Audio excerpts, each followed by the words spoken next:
Hello hi friends, welcome to my channel lily kitchen and vlogs. Today మనం fish curry ఎలా prepare చేసుకుందామో చూసేద్దాం. Fish curry అంటే ఎవరికి నచ్చదు చెప్పండి. చాలామందికి ఇది ఫేవరెట్ కర్రీ కదా. చాలామంది ఫిష్ కర్రీని చాలా రకాలుగా చేస్తారు. ఇప్పుడు నా స్టైల్లో ఫిష్ కర్రీ ఎలా ప్రిపేర్ చేసుకుందామో చూసేద్దాం. ఫస్ట్ టైం కనుక నా వీడియో చూసినట్లయితే ప్లీజ్ అండి సబ్స్క్రైబ్ చేసుకుని లైక్ చేసి షేర్ చేయండి. లేట్ చేయకుండా వీడియోలోకి వెళ్ళిపోదాం. ముందుగా మనం ఫిష్ కర్రీలోకి మసాలా ఎలా ప్రిపేర్ చేసుకుందామో ఒకసారి చూసేద్దాం. ఇప్పుడు ఏంటంటే ఇందులో ధనియాలు 2 స్పూన్ల ధనియాలు అండ్ జీలకర్ర అండ్ ఇందులో ఎల్లుల్లిపాయ అండ్ మెంతులు ఇవి మొత్తం వేసుకుని ఒకసారి మిక్సీ చేసుకోవాల్సి ఉంటుంది.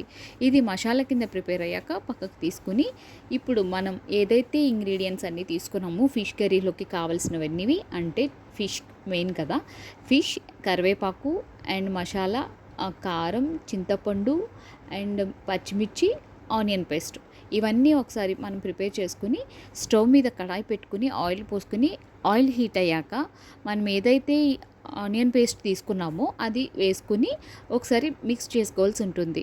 ఒకసారి ఫ్రై అయ్యాక ఇందులో మనం పచ్చిమిర్చి ఒకసారి మొత్తం అంతా ఈవెన్గా కలుపుకోవాల్సి ఉంటుంది. ఒకసారి కలుపుకున్నాక ఇందులో మనం పచ్చిమిర్చి యాడ్ చేసాము.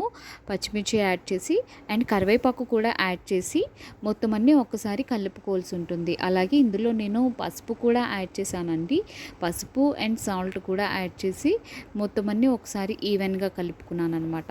ఇవన్నీ ఒకసారి ఫ్రై అయ్యాక మనం ఏదైతే ఇందులో నేను ఆల్రెడీ టమాటో ప్యూరీ తీసుకున్నాను కదా, టమాటో పేస్ట్ చేసి ఉంచాను కదా, అది కూడా యాడ్ చేసి ఇందులో టమాటో పేస్ట్ కూడా యాడ్ చేసి ఒకసారి మొత్తం అంతా ఈవెన్గా కలుపుకోవాల్సి ఉంటుంది.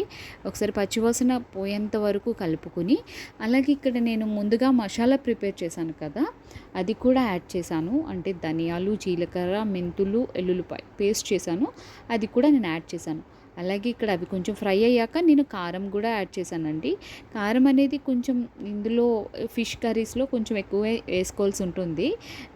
అది కారం లేకపోతే టేస్ట్ అనిపించదు కాబట్టి నేను కొంచెం కారం అనేది ఎక్కువగానే యాడ్ చేశాను. సో ఇక్కడ యాడ్ చేశాక నేను ఇక్కడ చింతపండు ముందుగానే ప్రిపేర్ చేసుకుని ఉంచుకున్నాను కదండి, చింతపండు జ్యూస్ కూడా నేను యాడ్ చేశాను. మొత్తం ఇందులో అది అండ్ వాటర్ కూడా యాడ్ చేసి ఒక్క 5 మినిట్స్ పాటు కొంచెం మూత పెట్టి ఉంచానన్నమాట. సో ఇక్కడ కొంచెం మరుగుతుంది ఫిష్ కర్రీ. ఇలా మనకి మరుగుతుంది అన్నప్పుడు ఏంటంటే ఫిష్ అనేది ఇప్పుడు యాడ్ చేయాల్సి ఉంటుంది. నేను ఫిష్కి ముందుగానే ఏమీ మ్యాగ్నేట్ చేయలేదండి. సో ఎలా ఉన్నవి అలాగే నేను క్లీన్ చేసుకున్నవి ఇందులో యాడ్ చేసేసాను. ఇలా యాడ్ చేసిన ఫిషెస్ అన్నిటిని మనం మొత్తం అన్నీ ఒకసారి గరిటతో అసలు మనం మూవ్ చేయకూడదు, ఎందుకంటే చేప విడిపోతాయి కాబట్టి మనం క్లాత్తో మనం అటు ఇటుగా మెల్ట్ చేయవలసి ఉంటుంది. సో నేను అలా కలిపాను అనమాట.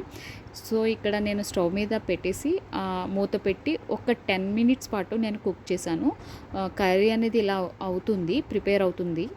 సో కొంచెం సేపు మనం ప్రిపేర్ అయ్యాక ఎక్కువసేపు కూడా మనం దీన్ని ఉడికించకూడదండి, ఫిష్ అనేది విడిపోతుంది కాబట్టి.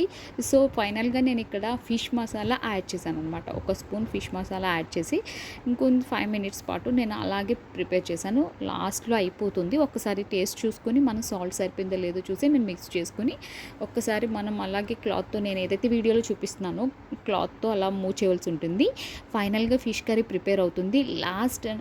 లాస్ట్ ఏంటంటే మనం కొత్తిమీర యాడ్ చేసాము. సో ఇక్కడ ఫిష్ కర్రీ అనేది ప్రిపేర్ అయిపోయిందండి. ఇక్కడ నేను స్టవ్ ఆఫ్ చేసేసాను.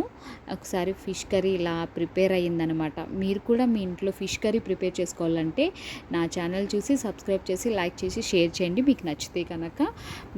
Thank you for watching. Bye.